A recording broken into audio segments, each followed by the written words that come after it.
অনুরাগের ছোঁয়া সিরিয়ালের আগামী পর্বে আমরা দেখতে চলেছি কুমার একজন ক্রিমিনাল, তা পুরোহিতকে বলে দেয় দীপা। তাই একে ধরতে হলে আপনাকে সাহায্য করতে হবে। কুমারকে ধরিয়ে দিতে দীপা কথায় রাজি হয় পুরোহিত। কুমারকে ধরতে পুরোহিতের পেছনে দাঁড়িয়ে থাকে দীপা। অন্যদিকে দেখা যায় কুমার মায়ের পুজো দেওয়ার জন্য সকল ব্যবস্থা করে। ঠিক সেই সময় দীপা মায়ের মূর্তির আড়াল থেকে কথা বলে ওঠে। কিন্তু কুমার ভাবে মা নিজেই মনে হয় তার সঙ্গে কথা বলল।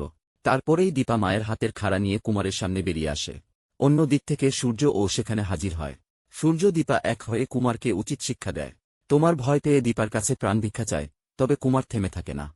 সে দীপাকে ভয় দেখাতে থাকে আর বলে, এক মাগে কখনো শীত যায় না।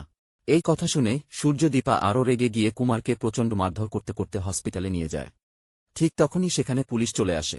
কুমার যে আসল কালপিত তা প্রমাণ করতে হসপিটালের সিসিটিভির ফুটেজগুলো চালায়। হঠাৎ করে পুলিশের উপর বন্দুক ধরে পালিয়ে যাওয়ার সময় আবারও সবাই মিলে ধরে কুমারের মুখে চুনকালি এবং গলায় জুতোর মালা পরিয়ে দেয়। এর মধ্য থেকে নিজের প্রাণ বাঁচাতে রূপাকে জিম্মি করে কুমার। এটা দেখে সূর্য প্রচণ্ড ক্ষেপে গিয়ে বলে, রূপার কিছু হলে ছাড়ব না তোকে। সুযোগ বুঝে রূপাকে ধাক্কা দিয়ে ফেলে পালিয়ে যায় কুমার। চক্রান্তকারী কুমারকে যেন উচিত শিক্ষা দিতে পারে দীপা। তোমরাও কি এটা চাও? অবশ্যই কমেন্টে জানাবে। আর অনুরাগের ছোঁয়া সিরিয়ালের সকল আপডেট পেতে অবশ্যই চ্যানেলটি সাবস্ক্রাইব